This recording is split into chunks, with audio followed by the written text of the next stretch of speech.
ಅಕ್ಕ, ಆ ವಿಷಯ ಬಿಟ್ಟಾಕಿ. ಅಶ್ವಿನ್ ಕೇಸ್ ಮುಗಿದ್ಮೇಲೆ ತಾನೆ ಅದ್ರ ಚಿಂತೆ ಇಲ್ಲ. ಮೊದ್ಲು ನಾವು ಕೃಷ್ಣನ್ ಬಗ್ಗೆ ಯೋಚನೆ ಮಾಡ್ಬೇಕು. ಅವನನ್ನ ಹುಡುಕ್ಸೋದಕ್ಕೆ ನೀವೇನೇನ್ ಮಾಡಿದೀರಾ? ಏನೇನ್ ಮಾಡಿದೀರಾ ಅಂತಂದ್ರೆ ನಿನಗೆ ಎಲ್ಲ ಗೊತ್ತಿದೆಯಲ್ಲ ಮೀರಾ. ಅರ್ಜುನ್ ಸರು ಪೊಲೀಸ್ ಕಂಪ್ಲೇಂಟ್ ಕೊಟ್ಟಿದ್ದಾರೆ. ಗೊತ್ತಿರೋ ವಾಟ್ಸ್ಆಪ್ ಗ್ರೂಪ್ ಅಲ್ಲಿ ವಿಷಯನ ಹಾಕಿದ್ದಾರೆ. ಜೊತೆಗೆ ಅಷ್ಟೇ ತಾನೆ. ಅದನ್ ಬಿಟ್ಟು ನೀವಾಗ್ಲಿ ಅರ್ಜುನ್ ಸರ್ ಆಗ್ಲಿ ಬೇರೆ ಏನಾದ್ರೂ ಯೋಚನೆ ಮಾಡಿದೀರಾ? ಇಲ್ಲ ತಾನೆ. ನಂಗೊಂದ್ ಯೋಚನೆ ಬಂದಿದೆ. ನೀವ್ ಎಸ್ ಅಂದ್ರೆ ನಾನ್ ಅದನ್ನ ಹೇಳ್ತೀನಿ. ಇದ್ರಲ್ಲಿ ಕೇಳೋದೇನಿದೆ? ನಿನಗೇನ್ ಅನ್ಸತ್ತೋ ಅದನ್ನ ಹೇಳು. ಅದಕ್ಕೆ ಸಂಕೋಚ ಯಾಕೆ? ಅಲ್ಲ, ನೀವ್ ಹೇಗ್ ತಗೋತೀರೋ ಏನೋ. ಮುಖ್ಯವಾಗಿ ಇದ್ರಲ್ಲೆಲ್ಲ ನಂಬಿಕೆ ಇದೆಯೋ ಇಲ್ವೋ, ಆದ್ರೂ ನನ್ಗನ್ಸಿದ್ದನ್ನ ನಾನು ಹೇಳ್ಬಿಡ್ತೀನಿ.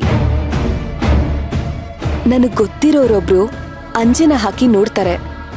ಕಳ್ದೋಗಿರೋರು ಯಾರೇ ಆದ್ರೂ ಎಲ್ಲೇ ಇದ್ರು ಪಟ್ಟಂತ CCTV ತೋರಿಸ್ದಾಗ ನಮಗ್ ತೋರಿಸ್ಬಿಡ್ತಾರೆ. ನಿಮಗ್ ನಂಬಿಕೆ ಇದ್ರೆ ನಾಳೆನೆ ಅವ್ರ ಹತ್ರ ನಿಮ್ಮನ್ ಕರ್ಕೊಂಡ್ ಹೋಗ್ತೀನಿ.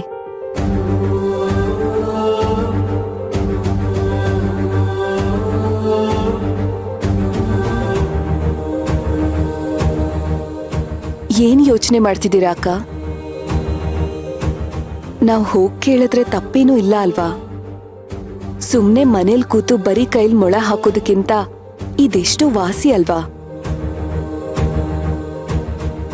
ನಮ್ ಅದೃಷ್ಟಕ್ಕೆ ನಮ್ ಕೃಷ್ಣನ್ ಅವ್ರು ತೋರ್ಸೇ ಬಿಟ್ರು ಅನ್ಕೊಳ್ಳಿ, ಅವಾಗ ನಮ್ಗೆ ಅಲ್ವಾ ಲಾಭ? ಅದ್ ಬಿಟ್ರೆ ಹೋಗ್ ಬರೋ ಪೆಟ್ರೋಲ್ ಚಾರ್ಜಸ್ಸು, ಅವ್ರ ಕೈಗ್ 100-200 ದಕ್ಷಿಣೆ ಕೊಟ್ಟಷ್ಟು ಮಾತ್ರ ನಮಗ್ ನಷ್ಟ ಆಗೋದು. ಅಷ್ಟಕ್ಕೂ ಅವ್ರೇನು ಇಷ್ಟೇ ಕೊಡಿ ಅಷ್ಟೇ ಕೊಡಿ ಅಂತ ದುಡ್ಡೆಲ್ಲ ಡಿಮ್ಯಾಂಡ್ ಮಾಡೋರಲ್ಲ. ನಮಗ್ ತೋಚ್ದಷ್ಟು ಕೊಡ್ಬೋದು. ಕೊಡದೇ ಇದ್ರು ಅವ್ರೇನ್ ಬೇಜಾರ್ ಮಾಡ್ಕೊಳ್ಳೋದಿಲ್ಲ. ಆ ಥರ ದುಡ್ಡಿಗೆ ಆಸೆ ಪಡ್ದೇ ಇರೋರು ಎಷ್ಟೋ ಜನ ಇದ್ದಾರೆ ಮೀರಾ. ಹಾಗಿದ್ರೆ ನಿಮ್ಗೆ ಓಕೆ ತಾನೆ? ಖಂಡಿತ ಹೋಗೋಣ ಮೀರಾ. ಕೃಷ್ಣನ್ ಅವ್ರು ತೋರಿಸ್ತಾರನ್ನೋ ನಂಬಿಕೆನಲ್ಲೇ ಹೋಗೋಣ. ಅಬ್ಬಾ, ನಂಬಿಕೆ ಒಂದಿದ್ರೆ ಸಾಕು. ಆ ಭಗವಂತ ನಮ್ ಕೈ ಬಿಡಲ್ಲ. ನನ್ ಮನ್ಸಿನ ಭಾರ ಈಗಿಳಿತು. ಬೆಳಿಗ್ಗೆನೆ ಬೇಗ ಹೋಗ್ಬೇಕು. ನೀವಾದಷ್ಟು ಬೇಗ ನಿಮ್ ಕೆಲ್ಸ ಮುಗಿಸಿ ಮಲ್ಕೊಳ್ಳಿ. ನಿಮ್ಗೆ ಅಸಿಸ್ಟ್ ಮಾಡೋಣ ಅನ್ಕೊಂಡ್ರೆ ಈ ಕೇಸಿನ ಗಂಧ ಗಾಳಿನೂ ನನಗ್ ಗೊತ್ತಿಲ್ಲ. ಇಲ್ಲ ಅಂದಿದ್ರೆ ನಿಮ್ಮನ್ನ ಮಲ್ಗ ಕಳ್ಸಿ ನಿಮ್ ಕೆಲ್ಸನ ನಾನ್ ಮುಂದುವರಿಸ್ತಿದ್ದೆ. ಪರವಾಗಿಲ್ಲ ಮೀರಾ. ಈ ಕೇಸ್ನಲ್ಲಿ ಅಲ್ದೆ ಹೋದ್ರು ನಮ್ ಕೃಷ್ಣನ ಹುಡ್ಕೋದಕ್ಕೆ ನನಗೆ ಅಸಿಸ್ಟ್ ಮಾಡ್ತಿದ್ಯಲ್ಲ, ಅಷ್ಟು ಸಾಕು ನನ್ಗೆ. Good night. ಥ್ಯಾಂಕ್ಸ್ ಅಕ್ಕ. Good night.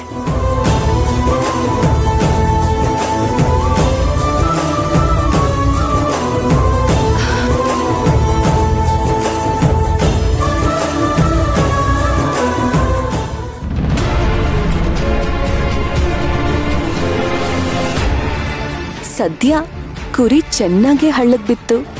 ಹೇಗೋ ಕೊಬ್ಬಿದೆ. ನಾಳೆ ಕರ್ಕೊಂಡ್ ಹೋಗಿ ಬಲಿ ಹಾಕ್ಬಿಟ್ರೆ ನನ್ನ ಅರ್ಧ ಜವಾಬ್ದಾರಿ ಕಳೀತು ಅಂತಾನೆ ಲೆಕ್ಕ. ಅಲ್ವೇನೆ ಸಾಕ್ಷಿ ಅಕ್ಕ?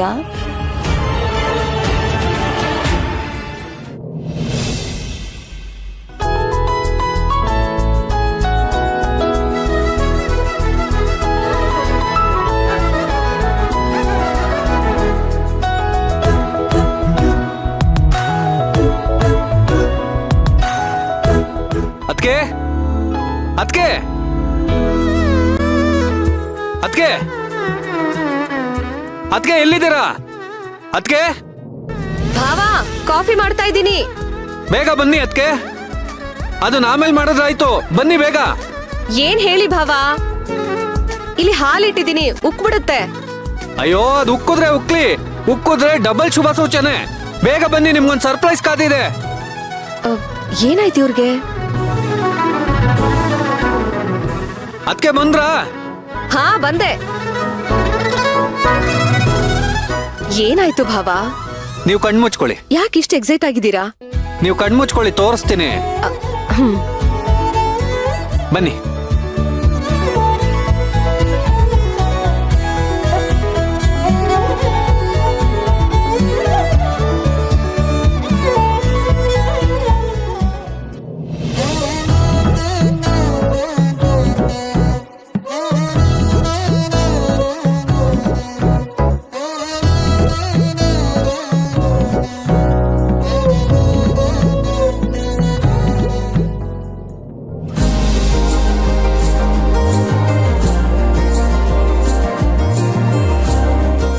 ಭಾವ ಇಷ್ಟು ಬೇಗ ಮುಗ್ಬಿಟ್ಟಿದೆ?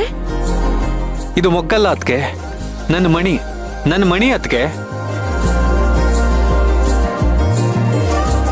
ನನ್ನ ಮಣಿನೇ ಗುಲಾಬಿ ಹೂವಾಗಿ ಬಿಕೋ ಅಂತಿದ್ದಿದ್ದು ಈ ಮನೆಗೆ ಸಂತೋಷ ತರೋದಕ್ಕೆ ಸಿದ್ಧವಾಗಿದ್ದಾಳೆ.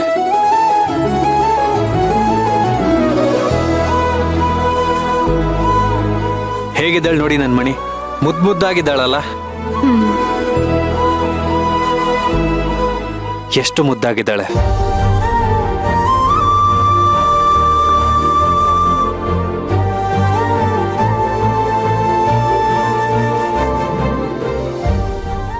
ಅದ್ಕೆ ಅವತ್ ನೀವು ನನಗೆ ಬೈದ್ ಬುದ್ಧಿ ಹೇಳಿ ನನ್ನ ಕೈಲಿ ಗುಲಾಬಿ ಸಸಿ ನಡೆಸ್ತೇ ಹೋಗಿದ್ದಿದ್ರೆ ಇವತ್ಗೂ ನನ್ನ ಮಣಿ ಒಂದು ಕುಡ್ಕೆಯಲ್ಲಿ ಬೂದಿಯಾಗೇ ಇರ್ತಿದ್ಲು. ಅವಳಿಗೆ ಮೋಕ್ಷ ಸಿಗೋದಿರ್ಲಿ,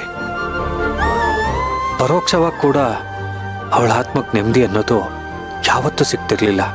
ನಿಜ ಭಾವ, ನನಗೇನೋ ಅವತ್ತು ಆ ಕ್ಷಣದಲ್ಲಿ ಹೀಗ್ ಮಾಡಬಹುದಲ್ಲ ಅಂತ ಅನಿಸ್ತು.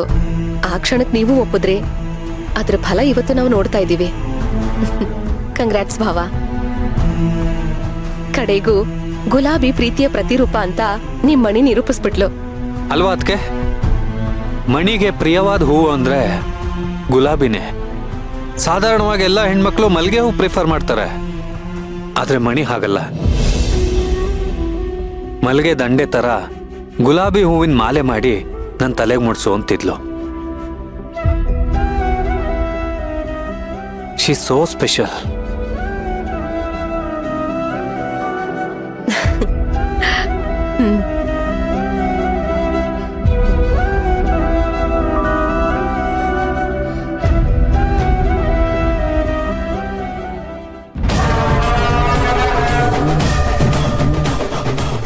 ಆ ಪ್ರಿಯಾ ಮಣಿಗ್ ತೋರ್ಸಿದ ಗತಿನೇ ಈ ಗುಲಾಬಿ ಗಿಡಕ್ಕೂ ತರಬೇಕು. ಆಗ್ಲೇ ಇವನ್ ಹುಚ್ಚಾಟಗಳಿಗೆಲ್ಲ ಒಂದ್ ಫುಲ್ ಸ್ಟಾಪ್ ಬೀಳೋದು. ಗುಲಾಬಿ ಅಂತೆ ಮಣಿ ಅಂತೆ ಅವಳು ಹೇಳಕ್ಕೆ, ಇವನ್ ಅವಳ ತಾಳಕ್ಕೆ ಕುಣಿಯಕ್ಕೆ.